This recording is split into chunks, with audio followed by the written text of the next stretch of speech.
This is our scale install kit. It comes with 4 load cells, a junction box, a display cable. It comes with the display, its mount, and the hardware that secures it. We have cable ties, the power supply wiring harness, and also the mounting hardware. We include some plywood for spacers and installing the roller platform onto the load cells. We have 4 mounting brackets for the load cells with its securing hardware. We have load cell bolts, our 1/2-inch bolts, the spacers between the load cells and the roller platform, a mount for each of the load cells, and these are the jam nuts that go with the bolts. We also use 4 stainless steel button head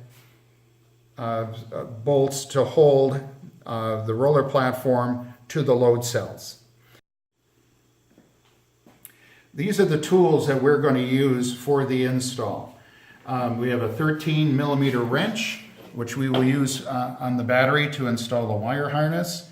We have a 3/8 inch or 1/2 inch bolt for some of the mounting hardware, as well as a 3/8 inch wrench, again, for the wire harness.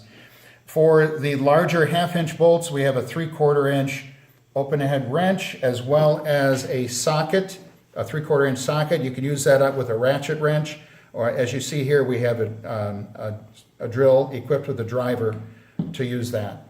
We also have a 3/8 inch hex head driver for our self tappers that we need to remove from the roller platform to do the install.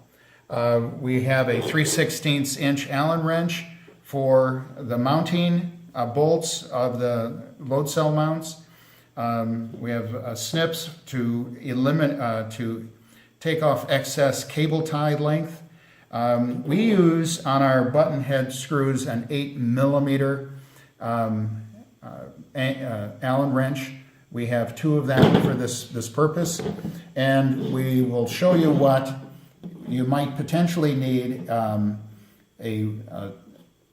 Phillips head screwdriver to help make an adjustment on the top platform. We might have to use that later on.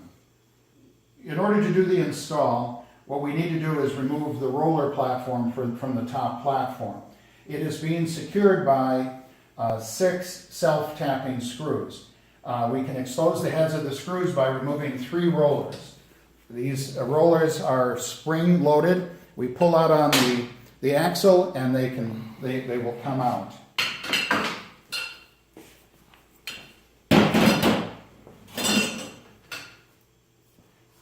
Now we can use our hex head, 3/8 inch hex head driver to remove the self-tapping screws.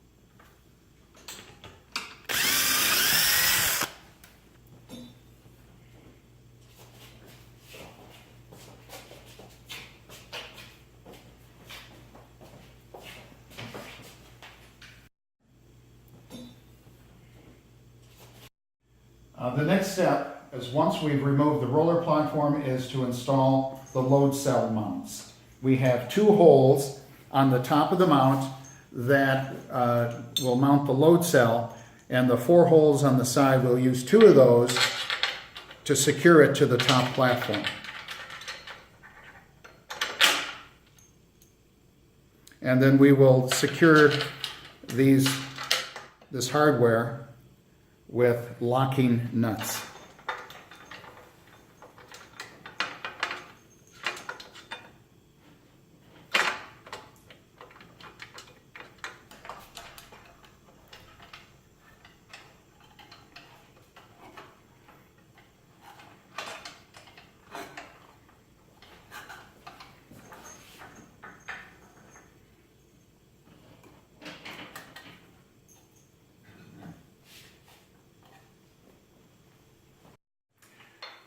And we need to mount all four mounting brackets to the top platform before we start finishing up with the load cells.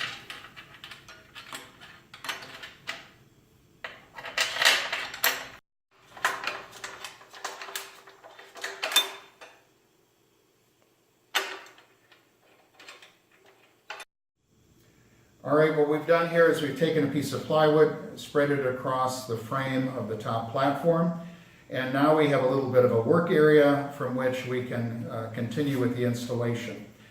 We've set the junction box up. This is the top of the junction box because it has two holes for securing it to the top platform. We've run the bottom load cells to the inside and the top one to the outside. So there's a certain order that we use when we do the installation. All right. So now what we're going to do is we're going to show you how you need to run the wires to the load cell so it does not interfere with the operation of the lift. We're going to take this load cell and bring it across the top platform, but under the center tube of the frame.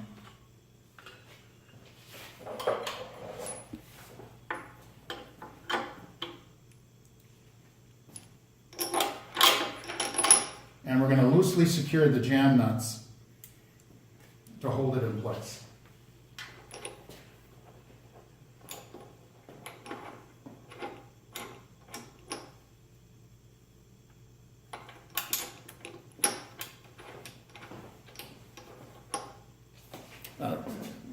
Please note that there's an arrow that's facing down at the very end of the load cell. The open hole of the load cell is outbound of the mounts.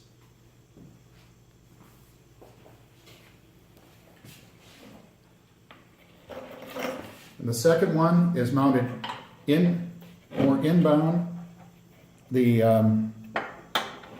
again, using a very similar procedure.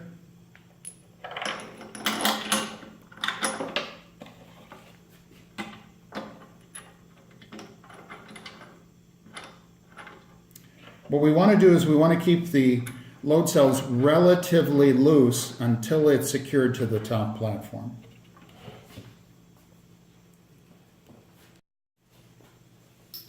We repeat on the other side. Now what's important to note, again, the arrow on the load cell is pointing down. We take this mounting plate, which takes pressure off the bottom side of the load cell, which senses how much weight is on it. So we need that spacer in order to get the load cell to operate properly.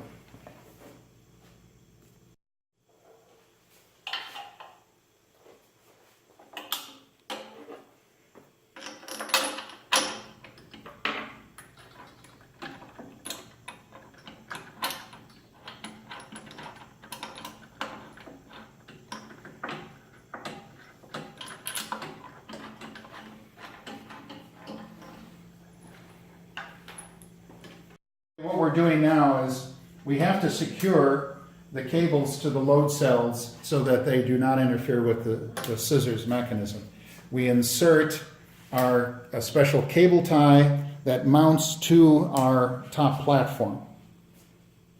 Each of the load cells has the same length of cable, so what we're able to do is not have to worry about a special load cell for a special location. Okay, occasionally you might have one of these things breaking off, and so what we're going to do is send along some replacements as well.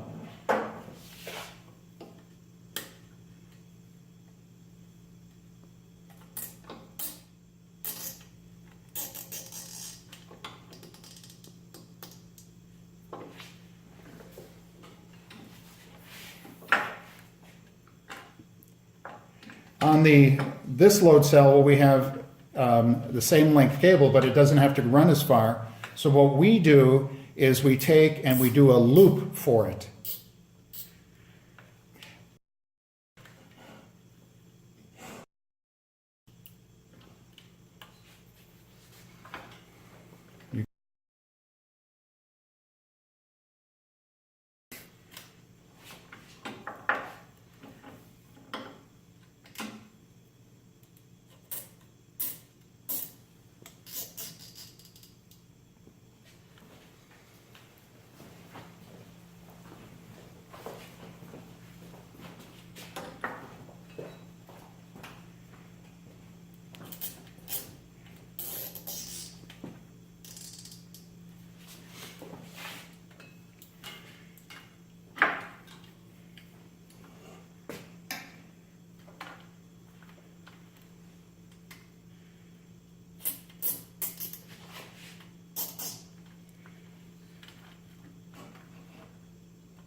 The next part of the installation is installing the mount for the display and the junction box. Important to note on the mount for the display, it has a key slot, and when installing it, we want the smaller part of the key to be on top.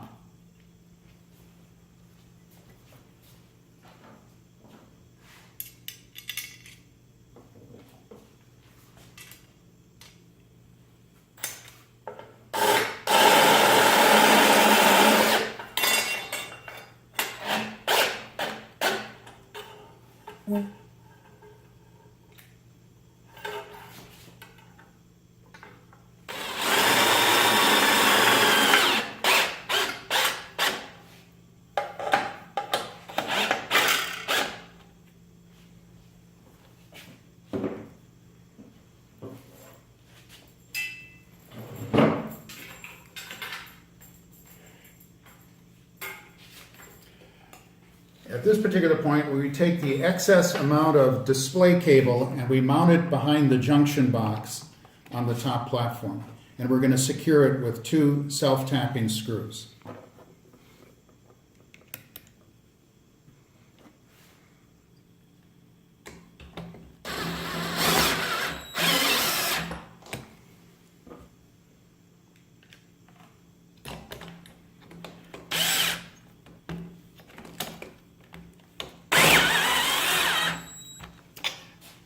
Now that we have the junction box in, what we've taken is the wires for the load cells and we've tucked it down into the channel on both sides. Next step in the procedure is to tighten up a little bit on the bolts securing the load cell to the mounts.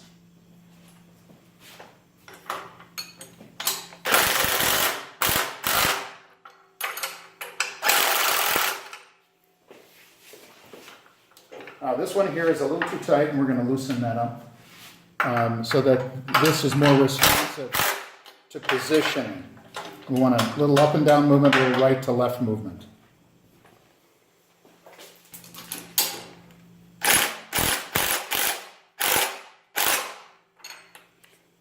we missing the...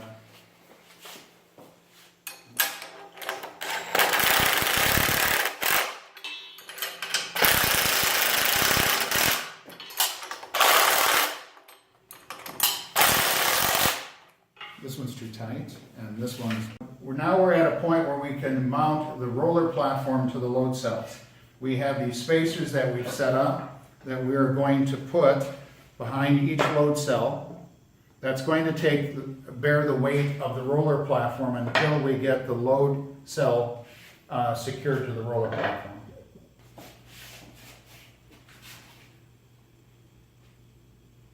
Now we're placing the roller platform back on top of the unit. And what we need to do is there are 4 holes in our top platform that need to line up with the load cells. And again, as we've mentioned before, the load cells must remain loose until it's secured. Now we have spacers that go between the roller platform and the load cell that we have to pick up and place between the load cell and the top platform. In securing this, there is times at which the top platform does not line up with the load cell, and the button head bolt does not fit through the roller platform. There is a separate piece of sheet metal that holds this together, and in order to get it to line up properly, sometimes by taking a screwdriver, pressing it down and moving it, you can line up the holes better. So there's a small hole either side of the button head bolt that you can adjust the sheet metal of the top platform. Now all of these bolts now need to be secured, mostly secured to the load cell.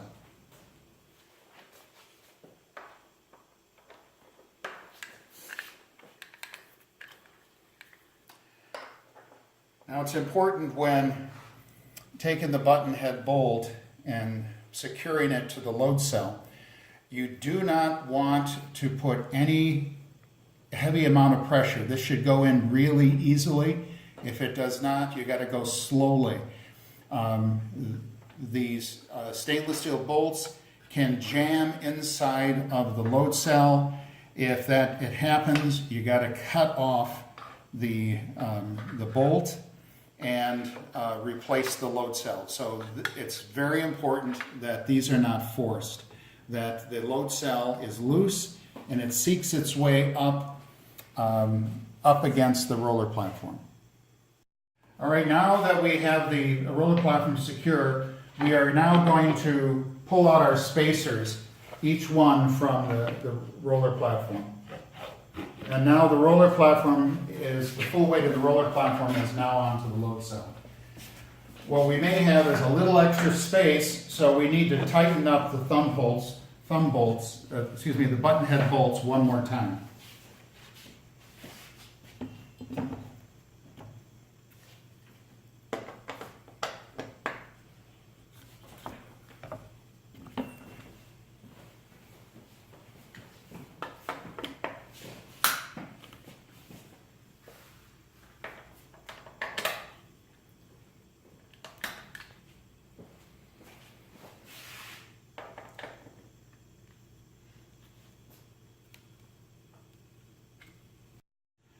All right, the next phase is to install the wire harness for the power supply.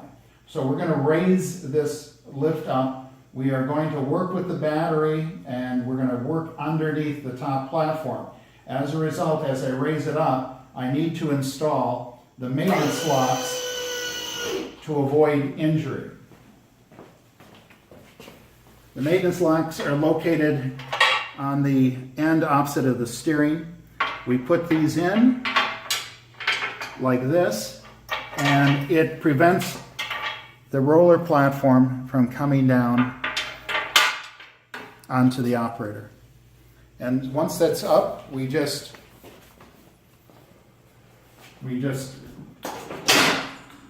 lower it till it gets into this position. It is solidly, the scissors is in the locked open position. Okay, on this particular part of the install, what we have to do is we have to secure 4 cable ties to the side of the scissors arm, and we have 3 set up right now to receive the wiring. We have 1 that's secured to the bottom of the top platform, which we will feed the wire through in a moment. And the wiring harness gets attached to the battery. The red wire is attached to the red wire of the battery, and the blue wire gets attached to the master disconnect, which cuts the power to the pump.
what we're going to do now is trim off the excess portion of the cable ties. What we want to do is make sure there is a little bit of flexibility from the scissors arm to the top platform to take a little extra movement as well down here. It's got to have the ability to move a little bit with the scissors. Okay, the next point of the install is going to be mounting the display. We have 2 threaded knobs that will secure it to the top platform, and the display can be mounted flush up against the top platform, or it could be pulled out slightly and tilted upwards.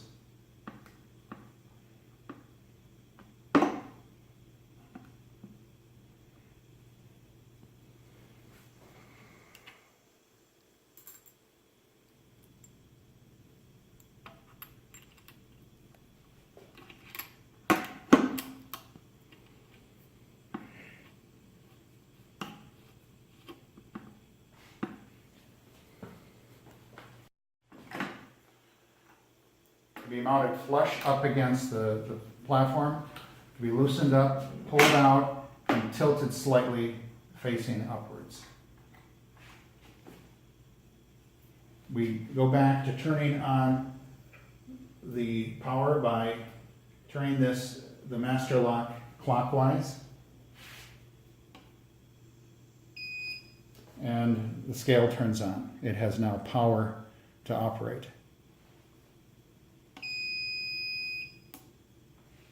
And well, the last step then is to raise it up and take off the maintenance locks.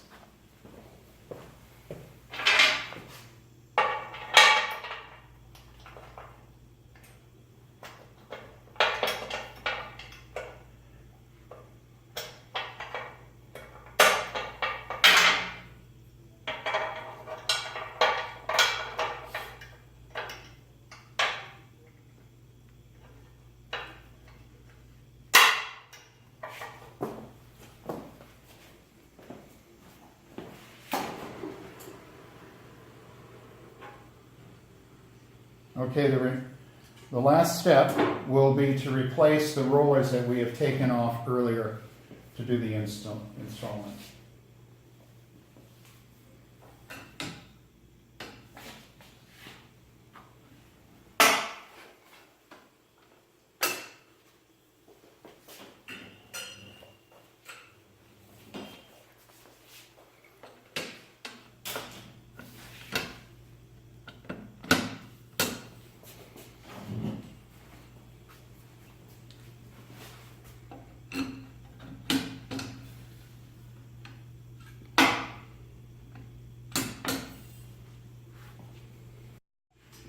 Okay, the final step in installing the scale on our HD hydraulic lift table is calibrating the scale.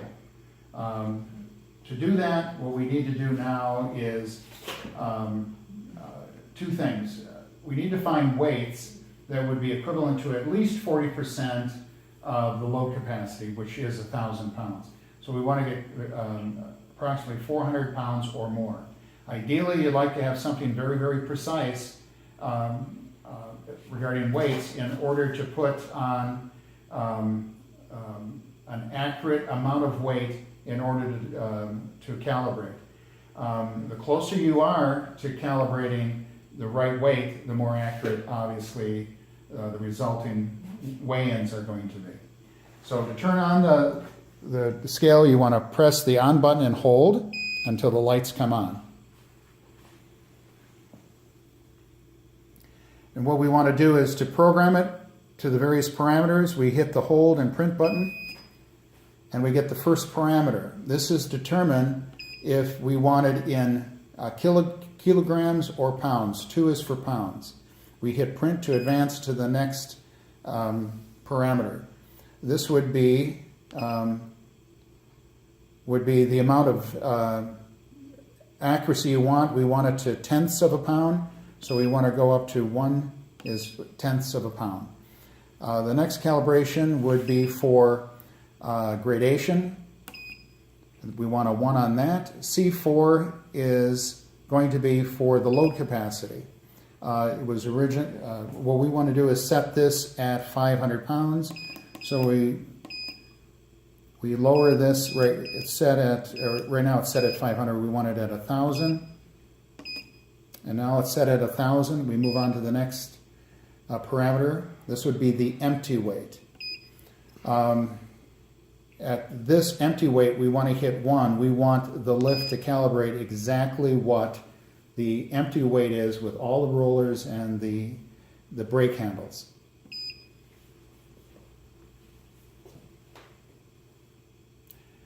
This determines the empty weight of the lift. Moving on, we want to now test and determine how much weight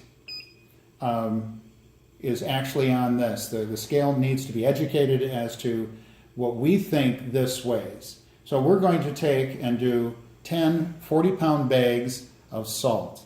We hit 1 because we want it to calibrate it. So now we're going to load the lift with the salt.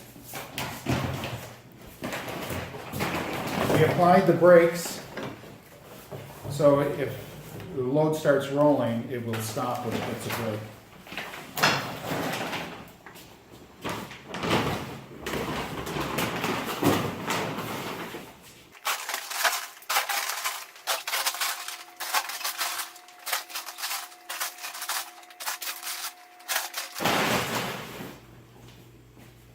So we would like it to calibrate. It needs to know how much weight is on the scale. We're going to call this 401 pounds.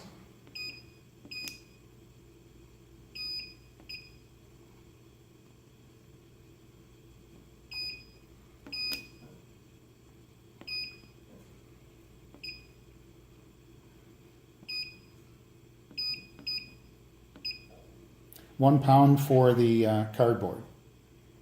And we hit print, so we want it to calibrate this, and it's telling the scale that this is 401 pounds. Calibration ended. Okay, we move on to the next one. What we want to do is go straight to the 9th parameter, and this is to determine how long you want the scale to remain on. And we recommend maybe 10 minutes. You just turn on the scale whenever you want to use it, and in 10 minutes it'll turn off automatically. So we push the 0 button, it goes up to 10. We hit that, and to save all these parameters, we have to hit the word accum. If that's the case, then it saves these parameters in the display.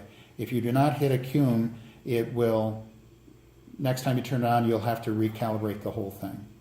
And there you have it. Now, in this particular setup, if we are inaccurate about the weight, what's going to happen if we are high on the weight, it's going to make everything else that you weigh seem lighter than it is. If this weight is lighter than what you say it is, it's going to make everything seem heavier. So that's one way you can double check from time to time whether or not it's weighing accurately. And we can turn this on. That's it.